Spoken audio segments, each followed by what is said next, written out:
The 2025 Ontario Soccer Summit is right around the corner. And today we have a very special guest here to help us prepare for the big weekend. Welcome Mike Chu, a global leader in sport who will be making the Sunday morning keynote presentation at this year's event. Before we go any further, this conversation is brought to you by O'Neill's Sportswear, presenting partner of the 2025 Ontario Soccer Summit. Learn more at o'neills.com. Mike, thank you so much for joining us all the way from New Zealand. How are you doing today? Thanks for having me. Uh, Really excited for the summit coming up in March. I'll be leaving a beautiful summer here in New Zealand, but very excited to get to Niagara and catch up with some old friends in Canada, actually, because I used to work for Rugby Canada for 4 years. So hopefully I'll be seeing some old friends in Canada. When do you fly out for the event? Like right ahead of time, or are you coming early? I'm going to spend a week so there's the Vancouver Sevens that's on. Yeah, So I'll be going to that the week prior to the conference, and then I come across for the conference, and then amazing. I head up to the UK to run a workshop up there. Wow, oh, you're doing like a world tour. I do a lot of travel. I think each year I do anywhere from 130 to 150 days on the road. So yeah, it's a lot of travel.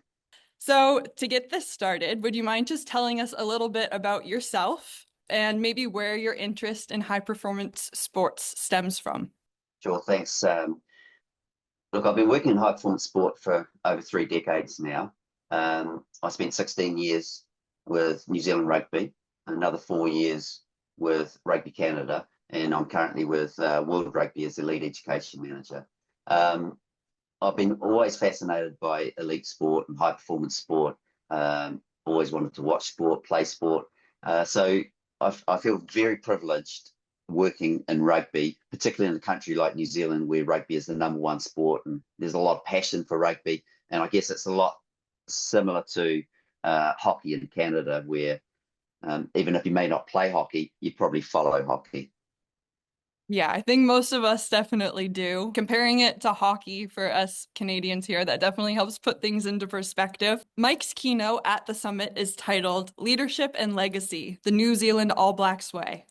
Mike, without giving too much away from your keynote, can you tell us one thing that stands out to you about the All Blacks approach?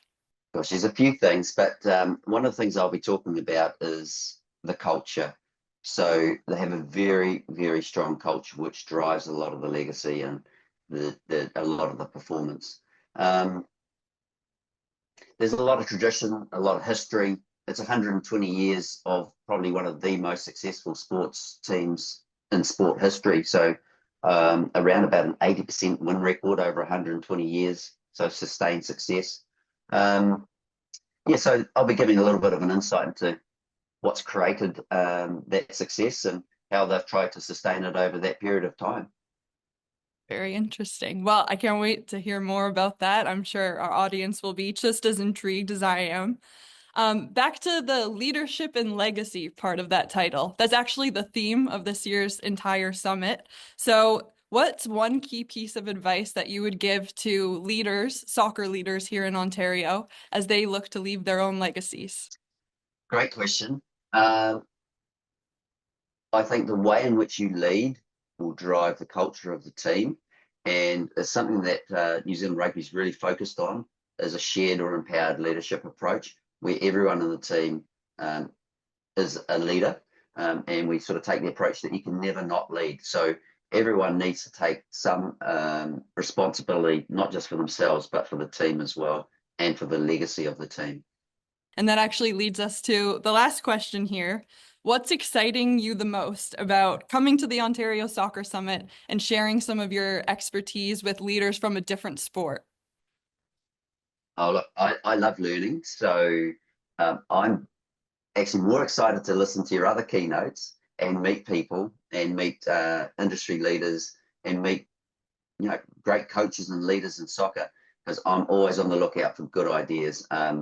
I guess I have a philosophy that we all stand on the shoulders of giants. So what I bring is not necessarily new or original, but it's my insights into high performance sport, and I'm really looking forward to learning more. Really.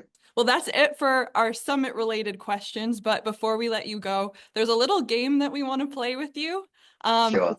We've titled it Rugby versus Soccer. So I Okay, have a list of questions here, and you have to pick rugby or soccer. Okay? perfect. So, who's tougher, rugby players or soccer players? Let me think about that. I'm going to lean on rugby here, of All right, course. that one makes sense. That makes sense. What's more stressful, coaching rugby or coaching soccer? Gosh, I think coaching kids is probably quite stressful, particularly when they don't listen. All right, Coaching, coaching can be coaching in stressful. general, always a challenge. Fair enough. Which sport has the most devoted fans? Uh, maybe soccer. I see some of those soccer fans. They're a little cray cray. They definitely can be. Yeah, there's a lot of passion. Yeah. What's harder to referee, rugby or soccer?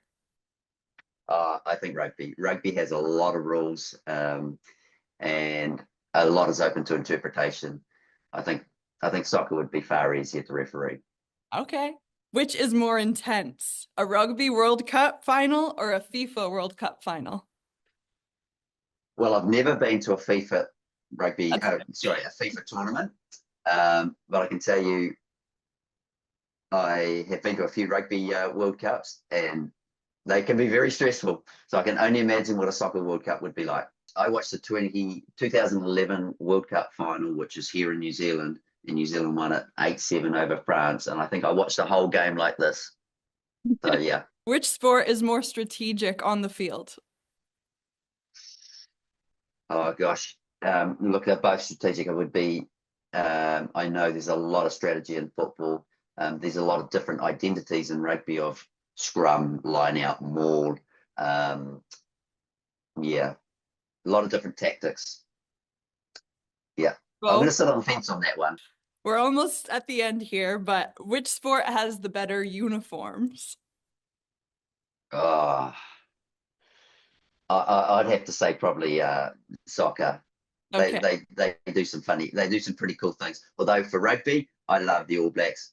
It has been black for 120 years and hasn't changed. And there's nothing I think more intimidating than a team dressed in all black making their way onto the field. There's definitely something about that. Yeah, for sure. Okay. My last question, if you had to suit up right now and play a game of rugby or a game of soccer, which one are you picking? Soccer, definitely soccer. Why is that? Oh gosh. Well, firstly, I've never played a game of rugby in my life. Really? Wow. Yeah, so people may not know that, but I've worked Yeah. in rugby for 30 years. But definitely soccer. Hopefully, I wouldn't get as many injuries at my age as rugby. That's Too fair. many bruises. Yeah, it's a lot of contact, They're you very know, that's the physical. name of the game. Yeah. Okay. Before we end off today's call, is there anything else that you would want to say to our viewers as we approach the summit? Look, I'm really excited about coming across. One, Niagara is a beautiful part of Canada, and two, I'm just really excited about meeting everyone. So yeah, I hope lots of people register, and I'm really looking forward to just being over there and seeing Johnny Misley again as well. Awesome. Well, we can't wait to have you. Thank you so much for joining us today and taking the time to share your thoughts and your insights with us. We can't wait to hear more from you at the summit. It's been an absolute pleasure. Thank you. Can't wait. Big thanks again to O'Neill Sportswear for making this conversation possible. To hear more from Mike, join us at the 2025 Ontario Soccer Summit. Tickets are on sale now at ontariosoccer.net/summit tickets. Thank you for tuning in, and we'll see you at the summit.